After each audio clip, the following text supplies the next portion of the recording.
A quick glance at trending news topics, brought to you by the Edge of the Web podcast. GDPR, if you're not familiar with that, that's a privacy, the EU's privacy requirements.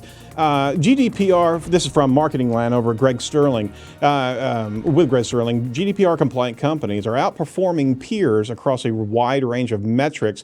Privacy has delivered an unexpected competitive advantage, a survey says. Survey from Capgemini Research, compliant companies with the EU's GDPR have yielded a range of significant and perhaps unanticipated benefits, from increasing customer trust to better consumer engagement and revenue growth. Overall, the researcher says GDPR compliant organizations have outperformed non-compliant companies by an average of 20%. Now, on the surface, that sounds great.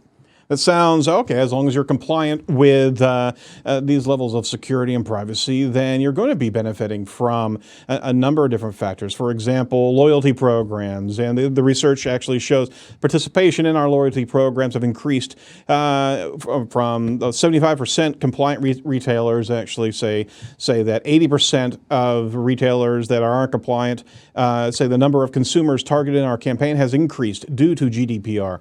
And 83% of online purchases have increased since GDPR went into effect, the same compliant retailers say. So, adhering to privacy regulations and talking to companies that have actually practiced that, seems to be that there was an advantage there. Now, is this a bit of an echo chamber, is my question? Is the scenario in which all the practitioners of these GDPR organizations, are they kind of believing their own Kool-Aid, so to speak? Joe, your take?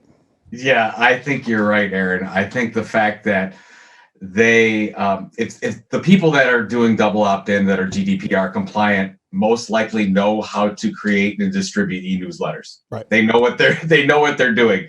The other 70% that are whatever the number was, yep, they're probably the ones that are going to trade shows, taking the email name that they're not supposed to, throwing it into some database, and then blasting out some email that's haphazard to begin with. So I don't know if I believe, like, I would really want to believe that this is true. Right.